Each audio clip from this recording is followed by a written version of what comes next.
Hi, we're live. Oh my gosh, we're back. I feel rusty. What about you? Yeah, totally. It's I been need some a long oil. time. Yes, it's been a very long time. Just Yeah. not ready. It's crazy. Thank you all for joining us. Yeah. So good to see all of you. Many viewers out there. Thank We have a you. new temporary studio, as you can tell. Nice Yes. Judaica Adam and Eve in the background. Oh, lovely. Yes. Thank you, Mom and Dad, if you're watching. Appreciate that. I'm just trying to figure out how to get live on Instagram. I forgot how to do that, to be honest with you. Cool. Oh my gosh, it's been so long. How long has it been? When did we stop last? Season 1 ended a couple months Very ago. long time ago. Lots changed since then. Yeah, you want to fill in our hundreds of viewers about what's changed in our lives? I think it was before. That milk is not heavy enough. Okay, I'll figure it out. Okay, so it was around Sukkot. We must have taken a break starting maybe with the holidays or something. I don't know. It was there we decided to move. We're like, we gotta get the house ready. Sukkot. Was it really? Yeah, it was Sukkot when we were first like, oh, maybe we should move. So we decided to move, and we bought a house, and thankfully everything's going smooth. We moved out of our other house, and we have some awesome guys living there, and we are gratefully staying by my in-laws. Courtesy of them, the artwork behind us, and actually I got this mug for them. Do you want to just show? Yeah. That was back when we had 4 kids. When the nice 4th was mug born. right here. I'm drinking my fast lane tea. Nice pretty mug. So yeah, so we're staying by the Wolves, and our house is almost ready for us to move in. Almost, kind of. Yeah. And we are just kind of like misplaced for a little bit, or on vacation, or whatever you want to call it. It's definitely been a little bit different, but it's fun. It's an adventure. That's what life is about, and we got to make the most of every moment. And thankfully, this is something we chose, so it's pretty cool. Yeah, well, I do want to give a shout out to Rachel joining us on Facebook, and Charlie and Jacob on Instagram. Oh, hey guys! So good to see y'all. Really nice to have you with us. But yeah, it's kind of wild. So we apologize for the hiatus, but hopefully now we're back and better. Season 2. Yeah. It's like the sequel's not as good as the first one, but that's okay. We're gonna give it a go. Yeah. No. The sequel's not as good as the first. Usually not, but hopefully it'll be different. We'll see. We'll do our best. That's all we can do, right? Exactly. Cool. I have to finish this message so I can just. Sarah, this is what she's been doing. She's buying something right now while we're live. She's buying something on Facebook Marketplace for the new house. So I may or may not. We'll see. So basically tonight I'm gonna try to share some fun Torah perspectives, and Sarah's just gonna be doing her thing. To get to see who's on our video, I have to go to your page, right? Okay, speaking of which, can I just give one more shout out? Yes. One more big thing. So at some point during Corona, as anyone who's following us may know, here we are. So my brother moved here, which has been really cool. And my parents are following suit. So just other fun news that I wanted to share that, oh, hey guys, this is what you saw, the same thing, right? We're seeing the same. I'm confused. Okay, sorry. So so they're moving here, and thankfully they closed on a house today. And their house in Beechwood, What's up, Dimitri? Ohio, hey, is for sale. So it's on my Facebook page, the house I grew up in. And if anyone knows anyone looking for a lovely house in Beechwood, Ohio, it's a very affordable place to live. Not like Denver. Beechwood is actually lovely this time of year. So, but usually the streets are plowed, and it's just a great place to live. Exactly. Now we do have a little bit unrelated, but we do have a question, and we welcome questions before we introduce this here. Brad is asking, why are the Broncos so bad? And it's a great question, why they're so bad. But it actually makes me want to transition into something I wanted to share with you tonight. In addition to Live from the Bunker being back, so wolfwisdom.com is back also. after a little hiatus. So go check that out. I wrote the following idea. I think it's like brilliant. I was like proud of myself.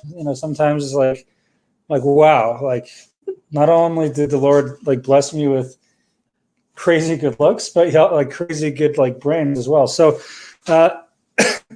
it's interesting, right? Because usually, I think we probably talked about this before, but on Shabbos, we turn off technology for 25 hours, sundown till an hour after sundown Saturday night, Friday to Saturday night. And say 98% of the time, we don't really miss anything interesting at all. Usually there's nothing. Now, in the last month since we've been living here, there's been two interesting things we missed. The first is that we're not getting political, so we can just keep the politics aside. But the election was called on Shabbos, so we turned on the news after Shabbos to see that there was an announced president. And then the second interesting thing we missed, which I think is more interesting, I must admit, is that the Broncos, 4 quarterbacks, 3 of them were exposed to a guy who was COVID positive. And because they were exposed, they were ineligible for the game on Sunday, as I'm sure a lot of you are aware. So it's interesting because, and this actually will be the rabbi wisdom of the day. Usually I like to give the rabbi wisdom, I like to give that over at the end. But I'm going to give it right now, the rabbi wisdom. And the rabbi wisdom is it's hard to play football if you don't have a quarterback. Oh, look, your father's watching us. Oh, that's cool, from the other room. So it's hard to play. I feel like our Wi-Fi is going to just go crazy. But it's hard to. 1, 2, 3, 4. It's hard to play a football game if you don't have a quarterback. I actually did make some videos. Maybe some of you have seen it, but I tried it out kind of through Twitter. And Sarah graciously took the video of me just showcasing my talent, my arm talent. And as a matter of fact, I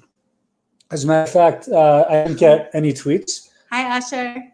I didn't get any. I didn't get hired for one game, but the Broncos. It was very sad. It was very, very sad to watch it was a good effort, but the practice squad wide receiver just didn't make a great NFL quarterback.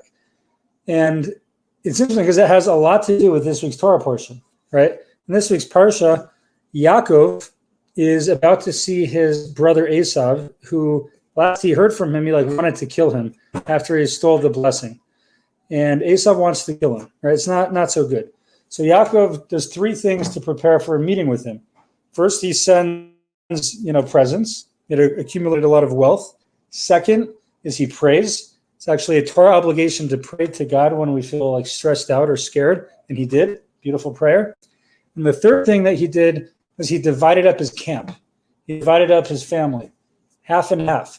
If God forbid Esav would take down one side of the family, the other side would survive to talk about it, to they'd survive basically. So in general, it's not smart to have everyone all together when your enemy is coming after you. And I realize that in this case, the Broncos, their enemy is coronavirus, and it's not smart to have all the quarterbacks in one room when it's coming for you. So they should have split them up like Yaakov did. Is that come on? I think that's pretty brilliant. I guess when you really value your role and your importance, then I don't know, maybe you would think of it that way. Maybe they just undervalued themselves and their role in the team. Yeah, they should have been you know what? We need to just separate in case something happens. The others of us will be ready to rock.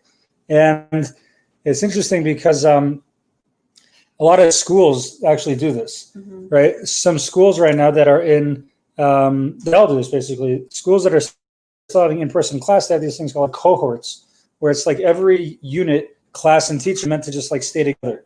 And that means if a different class has to quarantine or whatever, everyone else will be fine.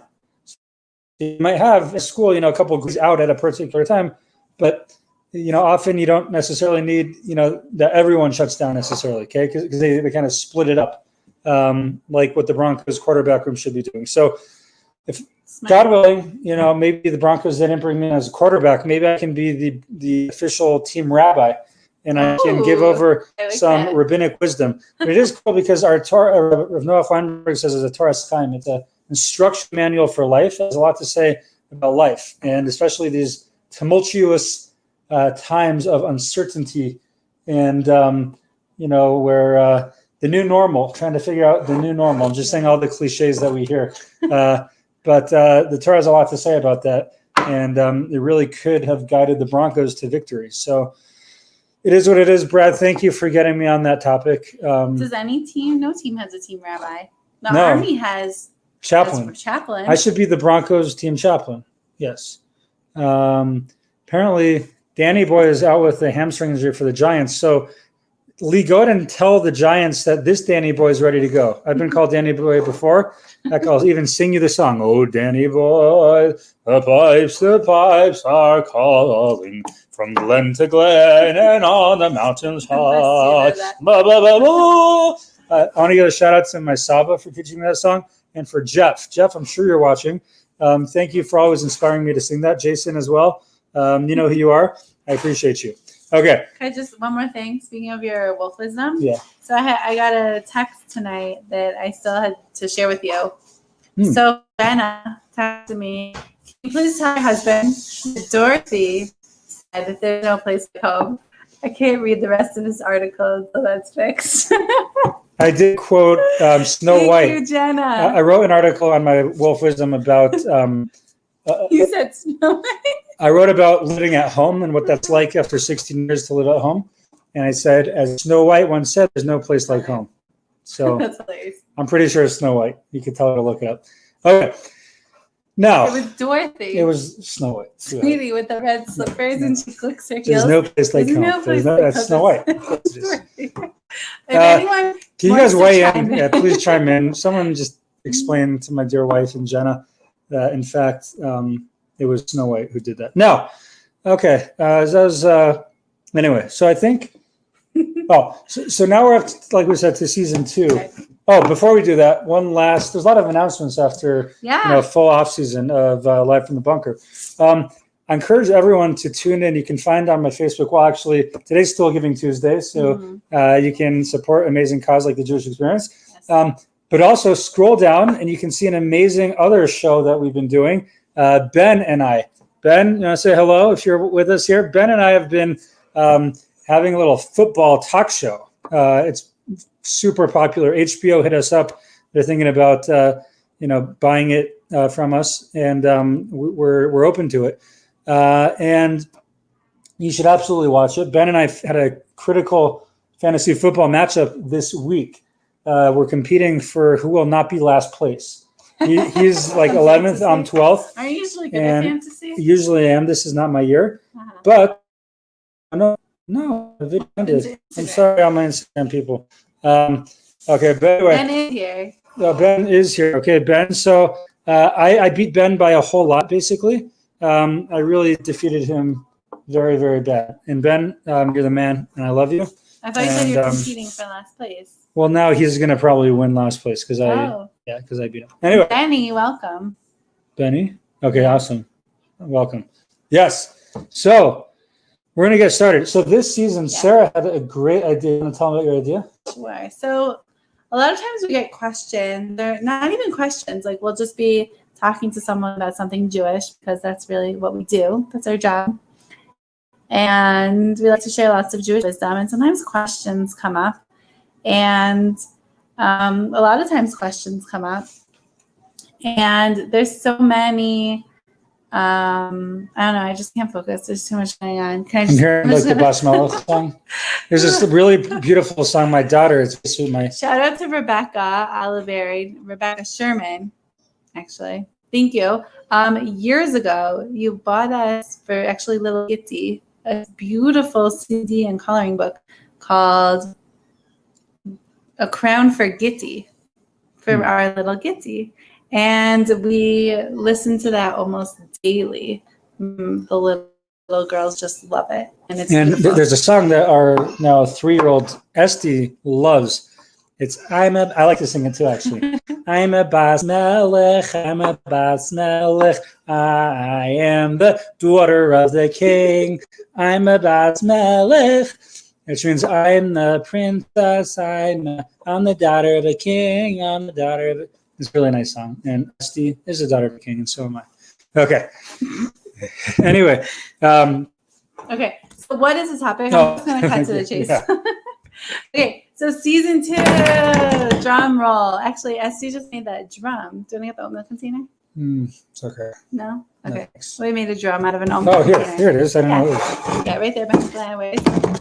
Yeah. I know, so they can just see them. Okay. Anyways.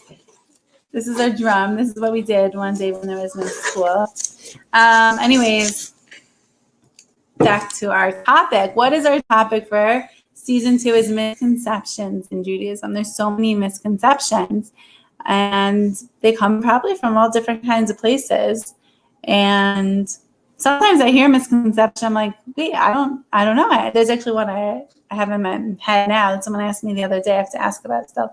But there's so many misconceptions. What's real? What's not? It's like with the news, the media, with anything. Like, who do you believe? What? You never know. Yeah. So I do remember there was a Netflix film, Unorthodox. It was like just a lot of misinformation being spread on that. But yeah, so that was our idea, is basically to gradually just look at some of them over the next couple of months. And if you have any questions or misconceptions you're aware, feel free to reach out to us on any of the platforms and hit us up, and happy to address whatever we can. What we wanted to do tonight, this is not, I don't know if this is a major one or not, but it seems like a good place to start, because I think it's like a very critical tenet of Judaism, which as George Michael, I thought actually it was Fred Durst from my youth. Limp Bizkit? Yeah. So they had a song when I was like on TRL, when I was growing up in the summer. It was like, you gotta have faith. You gotta have faith. You gotta have faith. And I actually looked it up today because I wanted to, prepare for this. Yeah. And I found the original by a guy named George Michael. It was a little bit less hard rocky. It was like more like groovy kind of song, groovy kind of vibe. But yeah, you gotta have faith, which is actually true. That's not the misconception. The misconception I think that we wanted to address is like, well, I'm going to just, I'm going to like have a leap of blind faith. I'm going to like blindly take a leap of faith, which the misconception in this, I believe, is that there's this idea that there's like zero, I guess, rationality whatsoever in belief in God. And for one to believe in God, they're basically taking they're closing their eyes, they're blindly taking this massive jump of faith. Yeah. And I think what we wanted to talk about tonight basically is that it's not necessarily a blind leap of faith. It's a rational decision of faith, I would maybe call it. And I wonder, and it's not really our topic to discuss where misconceptions come from, but I feel like in general, a lot of like things about religion in general, people assume hold true to Judaism also.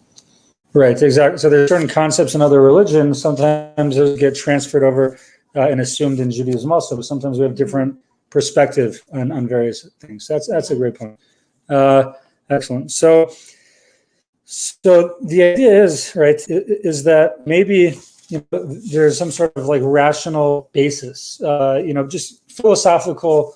We could philosophize a little bit, on Live from the Bunker. And I wanted to basically look into, 3 approaches for why it's reasonable.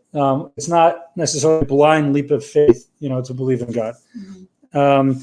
And it's interesting actually, because there's the first approach is what, philosophers call the cosmological approach. It's actually, great way. Yeah, I have a more simple, I'm a simple man. I try to simplify things, okay? I actually call this actually, I don't know if this, okay.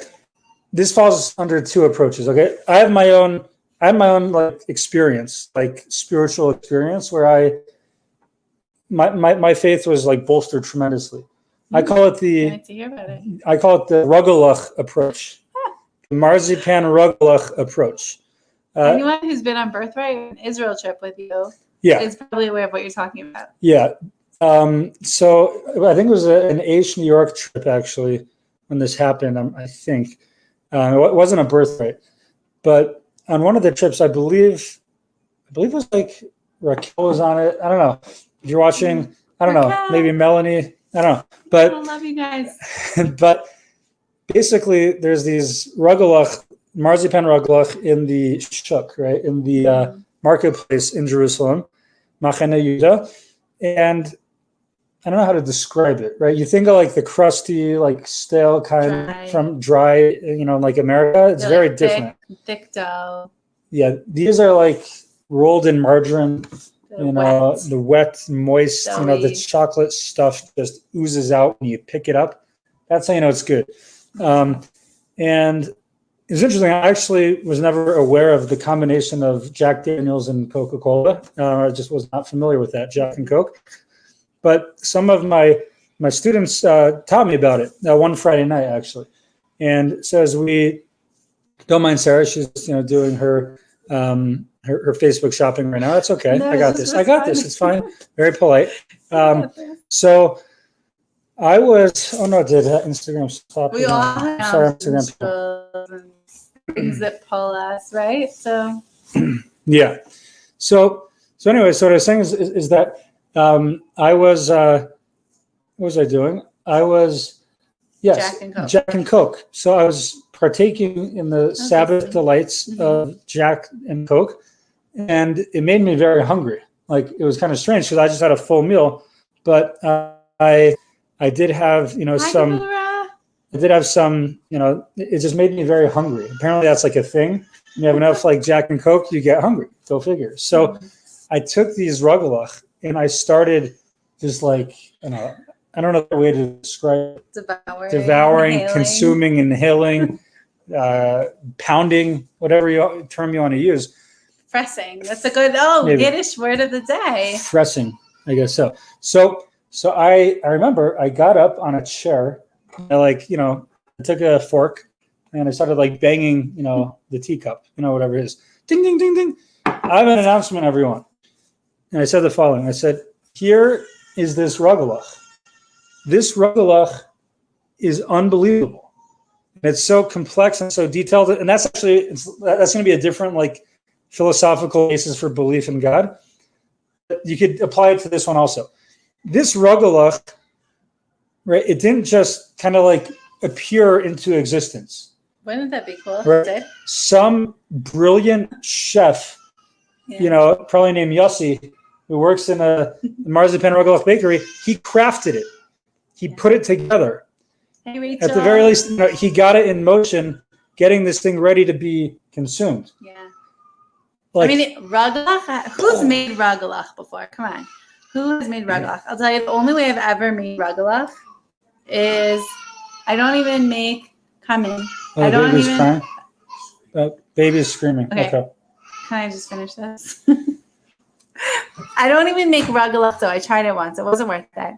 Maybe it just wasn't a good recipe. I just use my challah dough, and then I melt some chocolate chips, and I roll it. You have to roll it, cut it, and roll it. It's like a tedious, long process. I don't cook that way. Yeah. And everything's easy and quick. Right. There's a lot that goes into making a rugelach. Right, and we'll get into that one soon. But the point is, someone made it. That's the simple idea behind it. Somebody made it. And the reality is actually in the Midrash, and I said, I got on the chair, I was like, so too, my friends, here is this world we live in, something, this emotion, something started this, right? It has to be. The rugelach didn't pop out of existence, from nothingness into a rugelach, and the world didn't pop from nothing into a massive world, which has many rugelach in it. So, interestingly, actually, this realization I had was a realization that Abraham had as well many years before I had it. The Midrash teaches us in Bereshis Rabbah that Rabbi Yitzchak says that if one can imagine that you're walking and you see a bira dolekis, right? You see this big building that's lit. It's lit, fam, okay? The building is lit, fam.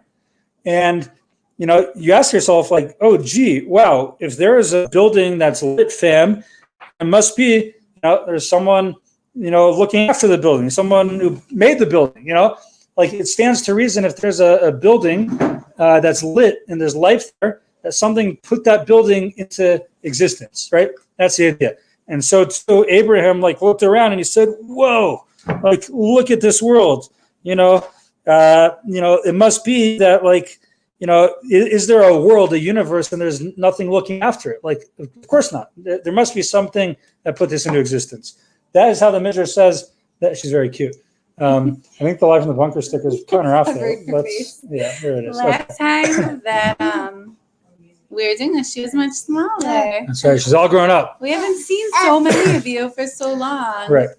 Okay, but we're going to keep going, okay? Because we're trying to keep it under an hour. Yeah. So that's this idea that if there is something in existence, just logically it makes sense that something crafted it. Okay, now it's interesting because the Rambam actually writes, he describes actually the idea of having faith, meaning it's not just necessarily a good idea, but faith. This is going on. I'm so distracted. Okay. Can you guys hear us on Facebook? Is it too loud? We can hear us. They can hear us? Okay, fine. So basically there's this idea that that the Rambam, he actually says that having faith, he has 13 principles of faith, one of which is belief with complete faith that there's a creator who creates and guides all creatures, and he made, makes, and will make everything. And another one actually says that he was the first creator and the last. So he preceded everything, right? And he describes this actually as a Torah obligation. And he says in the Mishnah Torah, he says the following. He says, the foundation of all foundations, the pillar of all wisdoms, is to know that there is a first cause. And he created all that exists. All that exists in the heavens and earth and everything in between only exists due to the truth of his existence. So it's this idea, this cosmological approach that there's a first cause, a first being that put everything into motion. So there's this the Big Bang Theory, and there's another term for, what is it? It's something like the Big Bang Theory. I think that's what it is, basically. In other words, there's another science term for it also. Okay, but I'm not sure. But this I think comes down to the Big Bang Theory that at the very least, something triggered that. Something pressed the on button. Something got that in motion, got that rolling. That something is what we call God. Interestingly, we assume that the world runs according to cause and effect, and things don't just pop into existence randomly. Everything that exists, we assume, is produced by a change that led to its existence. And like we said, just like a marzipan rugelach just doesn't pop in existence, just like a table doesn't just appear out of nowhere, is crafted by a carpenter who, using wood that was cut from a tree, which was planted by somebody. Someone got the whole thing in motion. That's the idea. So just one example. So we've been doing waffles Sunday mornings here. It's been a great family tradition. And maple syrup. Should I take her? It's kind of loud. Okay. Yeah. Yes, sir. Okay, we'll see. Maple syrup is a regular part of our waffles. So if you think about it, I remember when I was little in school, we went on a field trip in Ohio to see how maple syrup was made. And it's so cool. I'm still fascinated by it. That basically what they would do is they would stick a straw in a tree, and it would drip out of the straw into a bucket. And we were actually on a hike, and some of the trees were sticky, and we touched it, and it was sweet. It was sap from the tree. It's so cool. Even maple syrup that's comes from a tree doesn't just happen on its own. It's there waiting for us, but we still have to do something to get it.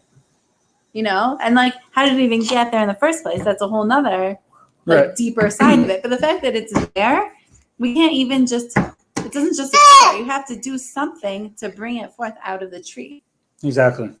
And there's definitely more on this, but in the interest of time, I think we'll move on to the next one again. So that's what we call the cosmological approach, or kind of the Rugelach-ish approach.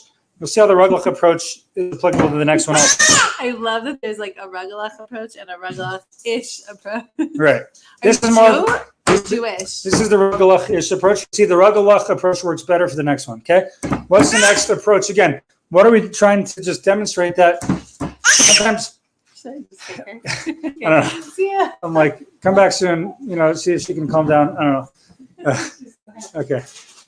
Okay. Anyway, sorry, a lot going on over here. Nothing really changed. Just we're in a different place right now. But what I was saying is that the following, right? There's something that we call the teleological approach, okay? Or that's also known as like the design argument. And there's this idea that if you, again, see a watch in a desert, right? The watch is like such a complex thing. You can like tell it to turn on music. You can tell it to, it tells me the next thing going on in my day, counts my steps, tells me what day it is, tells me how hot it is, tells me when the sun's going to rise in the morning. Like, this is an awesome, complicated watch, right? And if I just like find it on the road somewhere, like, again, it wouldn't make sense to think that it was like just created, due to a whole bunch of like random circumstances that put this whole watch together, right? It has such design and detail that it makes sense that an expert crafted it. An expert watchmaker crafted it. That's what makes sense. So the design argument is different from the cosmological argument, because the cosmological argument doesn't necessarily speak to design. It just says that something had to turn the button on. Something had to get the ball in motion to start the Big Bang. The teleological argument would say that there's such complexity in everything that it makes more sense that this was crafted intelligently, through some sort of, intentional design. You see a work of art, and we intuit that it was an artist who crafted this. And there's different examples of just the complexity in this world. And this, by the way, is why I think the Rugelach, this is a real Rugelach example. Because that Rugelach, there's a lot that went into it. Again, the Rugelach example in the cosmological approach is just like, you have a nice Geschmacka Rugelach, someone made it. And now we're saying, no, is that you have this amazing Rugelach. It's so detailed. There's like flour, there's oil oozing out, there's chocolate, there's so much that went into this little piece of delight of heaven, right? This little tiny thing, so much went into that, it had to be some expert made it. And the example that, rabbis like to give are, on one level, the concept of eyesight, right? Eyes. Just go through some fun facts about the eye, just to understand the sheer complexity of the eye. Then we'll move on to the brain. But it's interesting about the eyes, right? They're way more sophisticated than the fanciest, camera lens in the world than my wife's, new iPhone 11 Plus, right? It's even like fancier, Pro. Sorry, I'm just salty because I have the iPhone 11 and not the Pro.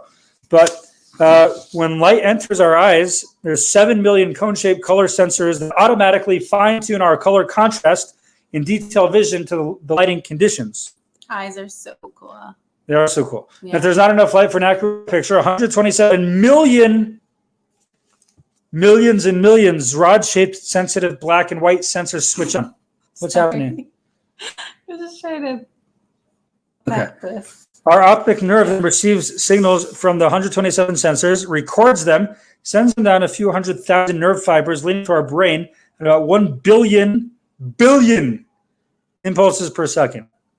Meanwhile, our pupils monitor and maintain the level of light within our eyes, ensuring maximum image sharpness. Thank you to, by the way, Gavri Mandel has a great book called Judaism Unraveled, where I'm getting some of these numbers from. So thanks to him. Then we move on to the brain. Before we move on to the brain, I'm going to actually sing you a song of another cool thing that God made, the sun. And Kids were singing it in school the other day. that's amazing. She taught all her friends, hopefully spread it. Big shout out to Mrs. Knowles. I'm sure you're watching. Thank you, Mrs. Knowles, for teaching us this in like 7th grade. Never forgot it. Always remember. I made a TikTok video commemorating this amazing song, trying to bring it back. So y'all can join me. It goes like this. On TikTok, it's better because I changed my voice, but to sound like I just consumed a lot of like helium. But the song goes like this.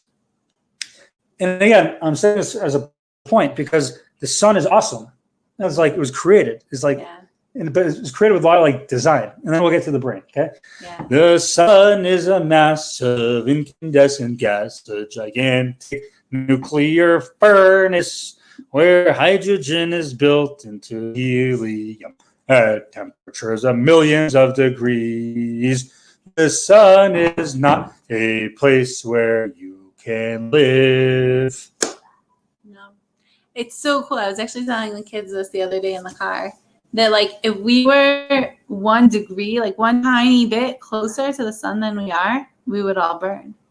And if we were farther, we would all freeze. Like, it's just perfect to the exact detail. It maintains that perfection. Yeah. Otherwise, the world would explode. Like, it's almost like scary, but to think about how, like, at risk, right, the world is of explosion from the sun. But then you realize it doesn't explode. And why it doesn't explode? Because God makes sure it doesn't, and he maintains it. And then we can start to take that feeling of calm and gratitude and that, like, nervousness that, like, something bad could happen, and, like, turn it into faith and trust, and just realize that, like, we're in God's hands, and, like, build that into trust. Oh, which we're going to talk about maybe the next couple of weeks. Yeah. There's two concepts. One called emunah, we're talking about now, that's faith, and there's bitachon, which is trust. We'll get into that, in another time. But yeah, just regarding the brain, and then we'll get into the last, rational, philosophical, reasonable basis for belief. But the brain has 10 billion nerve cells. Each one of these sprouts between 10,000 and 100,000 fibers that contact other nerve cells in the brain, for a grand total of 1,000 million, aka 1 quadrillion.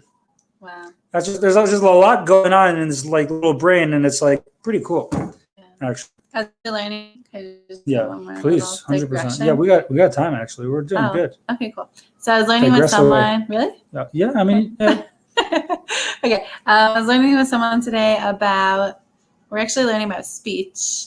Shout out to Colorado Clean Speech. It's Clean Speech Month. So, not anymore, sweetheart. It's not December. No, it's the 30th. No, sweetie. It's December 1st. Oh my gosh. It's Dirty Speech December. Okay, fine. So sad. Okay, well, there was a lot of great stuff going on for Colorado Clean Speech Month, but we can still talk about it. So we're learning about speech and the 3 levels of the soul. It all kind of ties together, but the point is, it really does. But we're not going to go into all of that. In the 3 parts of the soul, the neshama, the highest part of the soul, actually is connected to our brain. Part of our neshama is connected to our heart, and part of our soul, and part of our soul is connected to our blood.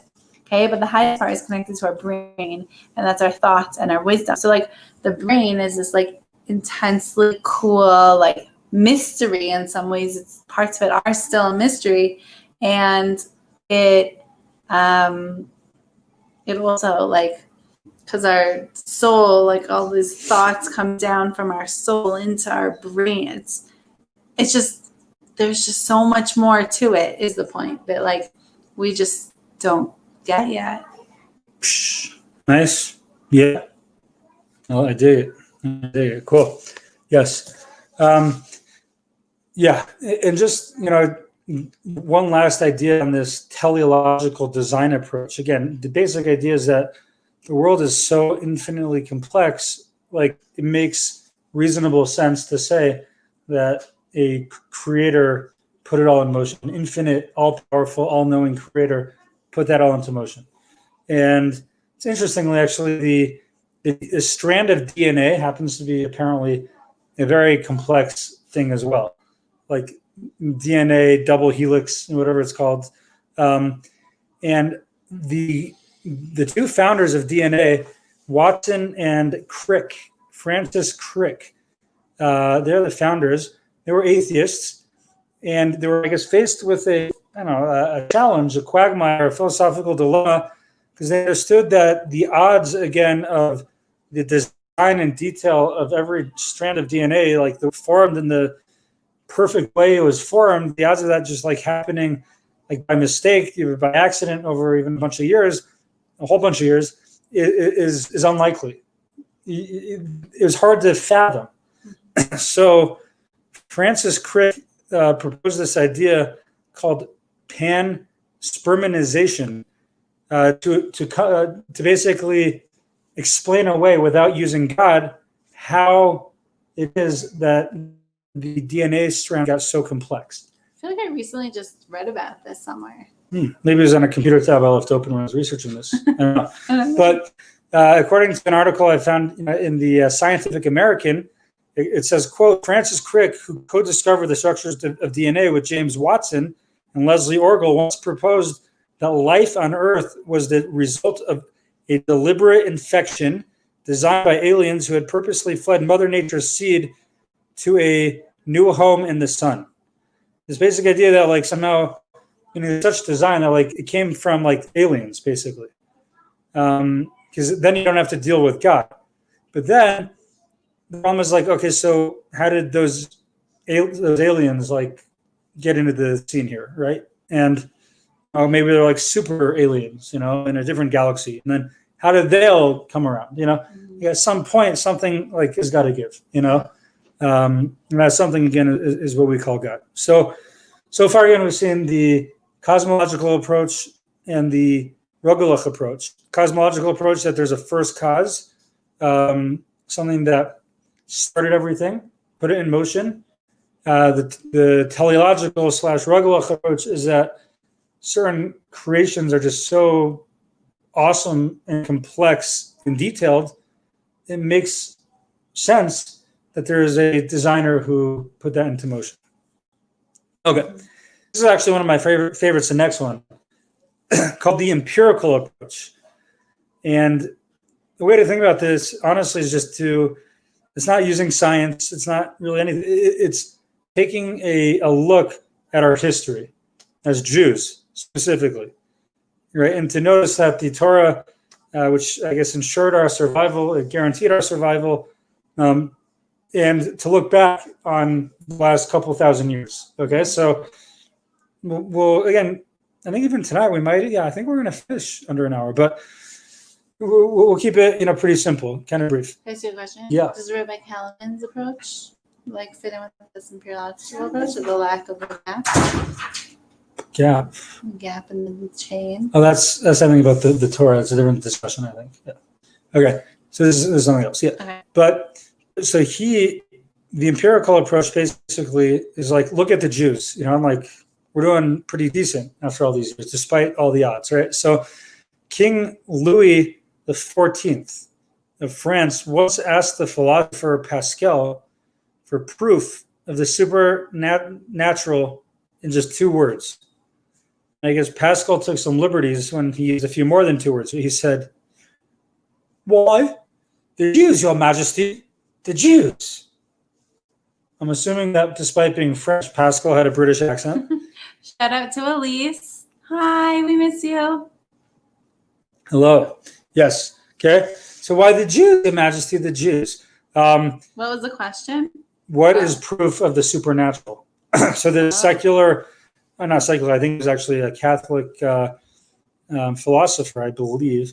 And he felt that the Jews were proof of God, basically, our continued existence, back in the times of King Louis XIV.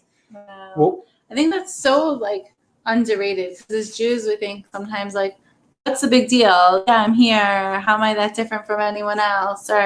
But sometimes when you see an outsider's perspective, yeah, it's very different than how we might think about ourselves. And it's very interesting. I know we've talked about this, in the summer, but the role we play in the world and our visibility in the world. It's like in the summer with all the anti-Semitism and the celebrities and athletes, saying what we're saying about the Jewish people and all these myths, et cetera. It's like we are 0.2% of the world population, and we're dominating all this news about us and everything. But just to expand on this a little bit, and we're going to quote an awesome quote actually pretty soon from Mark Twain. But we really are, I believe, more or less 0.2% of the world's population. We're not even 1/2 of 1% of the whole world population. And we've been exiled from our land twice. We've wandered through Europe and North Africa for over 2,000 years under horrific persecution, right? For the throughout our history, there were pogroms and massacres and whole villages getting plundered and Jews getting kicked out of their ancestral home. Besides Israel, Jews lived in Iran for 2,000 years, actually, since the destruction of the temple.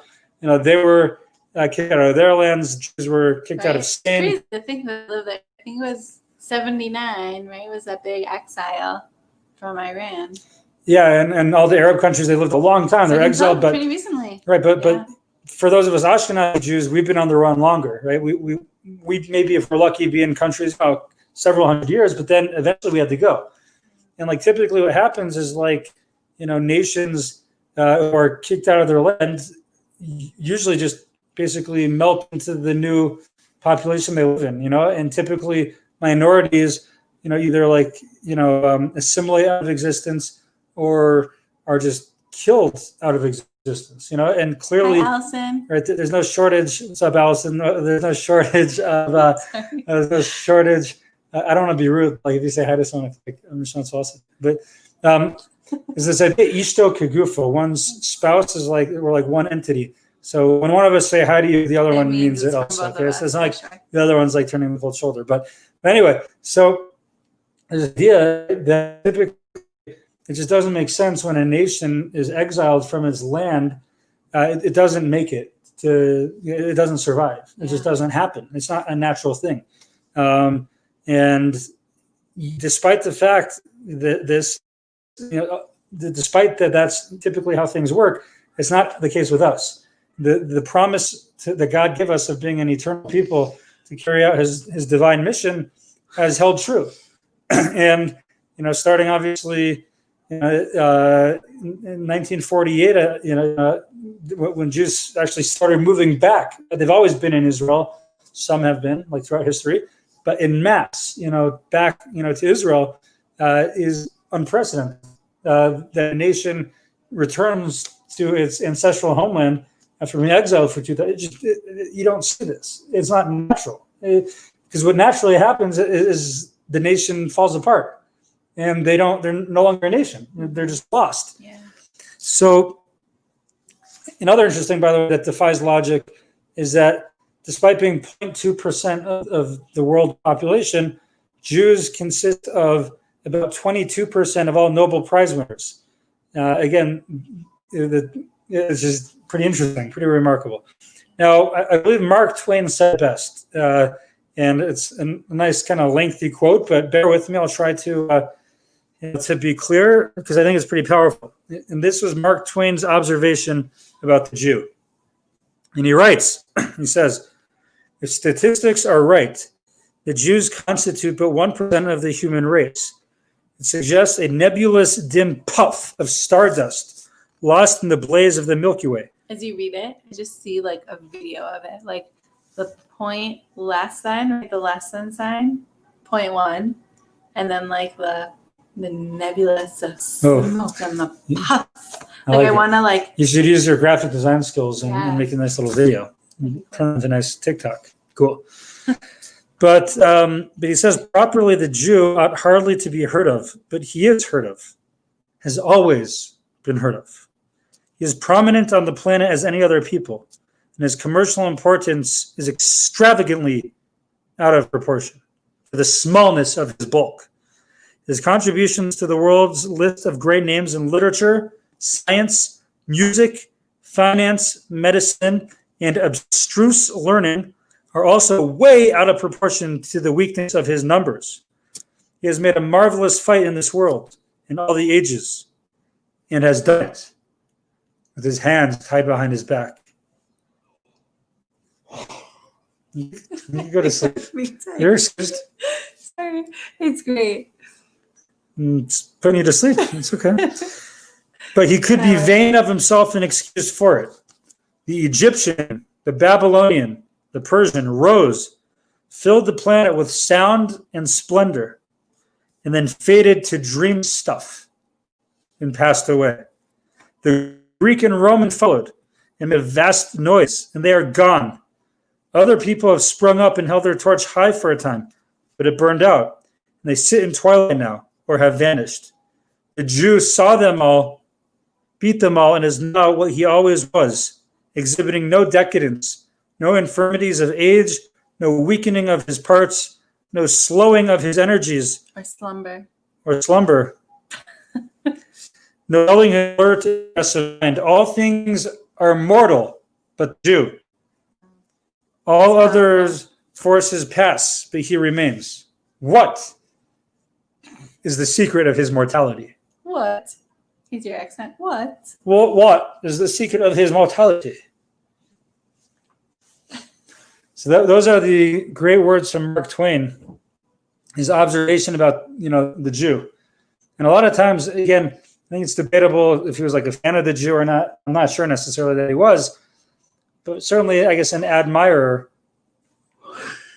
They would see me, but I'm watching you fall asleep to my words. All of you stuck with us and not fallen asleep yet. I appreciate you. Okay. And I apologize if my yawns are contagious. I think they're contagious over the phone. They're probably contagious over this. I just saw it again on it's okay. Anyway, I'm getting tired. So we're basically in answering Sarah's bedtime. But you see this idea that Mark Twain acknowledges, the Egyptians, Babylonians, Persians, these empires, mighty empires, world rulers, and eventually they faded away. And somehow, like the little Jew is like still fighting, still here, in fulfillment of prophecies of God's promise to us in the Torah. And, that hopefully can be a basis, for a person to appreciate the miraculous nature of our existence and ultimately appreciate God's hand in that. And it couldn't have happened on our own. Like the likelihood, of, just like these things developing on their own. Right. So too, the likelihood of our existence like this is so minuscule that it's really, it's remarkable. Yeah. And the way that, some of these rabbis put it, is there, yes, a mathematical chance that everything that we talked about was just a huge, enigma in math and a huge, coincidence? Yes. In other words, somehow you could put the numbers together and one in, a billion, there's chance. There's a number. 0.0000. Right. So a person, we have free choice, and a person can choose to think that, right? But I guess the point we're making is that belief in God, it's not taking a leap of faith in that crazy coincidence, that far-fetched possibility mathematically. Just look at what's around you. Right. It could be more of a logical, reasonable perspective, than the alternative potentially. That's what we're trying to suggest, is that it's not like a far-fetched blind leap of faith. One could argue that thinking the alternative, this far-fetched coincidence, that's more potentially of a blind leap of faith in that possibility. So it's funny that it's twisted around, but right. So we're called, having that blind faith, but really, I guess the point I'm trying to make is that it doesn't need to be blind, right? That if we the numbers are the opposite. Oh, very good. So it could be that if we just use our intellect and reason and try to just approach it from a more logical perspective, hopefully we can appreciate that faith in God, again, something that is described as a real Torah mitzvah, a foundational mitzvah for us, is quite a reasonable endeavor. And it's something that can be worked on, again, through logic and through, we're just in the middle of doing something, okay? Through logic and through reason, and it's not necessarily this far-fetched blind jump. So okay. One way to just to start approaching that, because it's a really lofty concept, is just walk outside. Hopefully you have a chance to do that every day, and just feel the weather. If you're in Colorado, you can feel the sunshine. Look at the grass or the snow or the mountains. I was blissing out the other day. We're driving to the East Side Kosher Deli and Virginia, is a crisp, clear day. The snow-capped mountains. I was like blissing out. Yeah. I'm like, wow. It's That's incredible. yeah. And like a flower, any little thing, a little bug crawling around, like it's really incredible to look at the creations around us and to kind of appreciate their magnitude and significance and where they came from. So that's just I think it's just a small way to start to bring this idea into our daily consciousness. Exactly. Very nice. And yeah, thank you, Eric, for that. Yeah. Also, one last thing. That's beautiful. Thank you. And yeah, so we're approaching Hanukkah in a couple of weeks here. And big shout, you guys should join Jupro, YJP, Den, and Yad. We're joining forces for a virtual awesome Hanukkah party. Yeah. Stay tuned, for that. Sign up for that. But Hanukkah is coming up. And part of our job on Hanukkah, there's this idea where Pinka says that every holiday actually has, I'm like, I'm slow. Okay. But every holiday, there's something we need to work on. And Hanukkah with the miracles is actually an opportunity for us to fine tune our perception to appreciate those miracles. Rapinka says that there's radio waves. If I don't have an antenna, then I'm not going to be able to catch those waves and listen to the awesome sound that comes out of it. So too, we need to work on our kind of like miracle waves, sharpen that, be an antenna for it, and then we'll start noticing it, and we'll like bliss out through those miracles. So I remember now that idea from we talked about that in the past, just together, and just thanks for reminding me. I love that idea. Awesome, yeah. And one last two actually last commercials, and we'll call it a day. But the two last things are that we are having something called home shul. So you can we prepared 9 different audio classes, articles. You listen on your own time, all about Hanukkah. I'm going to be giving 2 18-minute classes over the course of the 2 weeks.